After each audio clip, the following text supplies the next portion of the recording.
Floating bridge വഴി tourism മേഖല വരുമാനത്തിൽ സ്വന്തമാക്കിയത് വലിയ കുതിച്ചുചാട്ടമെന്ന വിവരാവകാശ രേഖ. സംസ്ഥാനത്ത് ആദ്യമായി നടപ്പിലാക്കിയ പദ്ധതിയിലൂടെ ഒരു വർഷത്തിൽ സ്വന്തമാക്കിയത് ലക്ഷങ്ങളുടെ ലാഭം.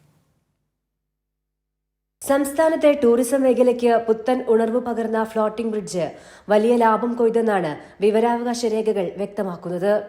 ഒരു വർഷം കൊണ്ട് 31 ലക്ഷം രൂപയിലധികം ലാഭം ബീച്ചുകളിലെ ഫ്ലോട്ടിംഗ് ബ്രിഡ്ജ് നേടി എന്നതാണ് വിവരാവകാശ രേഖ. സംസ്ഥാനത്തെ 7 ഫ്ലോട്ടിംഗ് ബ്രിഡ്ജിലൂടെയാണ് ഈ നേട്ടം ടൂറിസം വകുപ്പ് സ്വന്തമാക്കിയിരിക്കുന്നത്. ഏറ്റവും വലിയ ലാഭം കൊയ്തത് കോഴിക്കോട് ജില്ലയിൽ ആണെന്നും വിവരാവകാശ രേഖ വ്യക്തമാക്കുന്നു.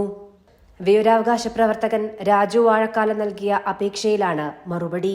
ഈ പദ്ധതി സംസ്ഥാന സർക്കാരിന് 1 രൂപ പോലും ചിലവില്ലാതെ നടപ്പിലാക്കിയത് മൂലം ഒരു വർഷത്തിനിടെ കാലയളവിൽ 31 ലക്ഷത്തിലേറെ രൂപ ടൂറിസം വകുപ്പിന് ലഭിച്ചിട്ടുണ്ട്. അപ്പോൾ അതുകൊണ്ട് തന്നെ ഈ ടൂറിസം വകുപ്പ് നടപ്പിലാക്കിയ ഫ്ലോട്ടിംഗ് ബ്രിഡ്ജുകൾക്കെതിരെ ഉയർന്നിരുന്ന ആക്ഷേപങ്ങളെല്ലാം തെറ്റാണെന്നും ഇതുമായി ബന്ധപ്പെട്ട് നടന്നുകൊണ്ടിരിക്കുന്ന ഫ്ലോട്ടിംഗ് ബ്രിഡ്ജിൻ്റെ പ്രവർത്തനം മികച്ചതാണെന്നും ഈ വിവരാവകാശ രേഖ പരിശോധിക്കുമ്പോൾ മനസ്സിലാവും.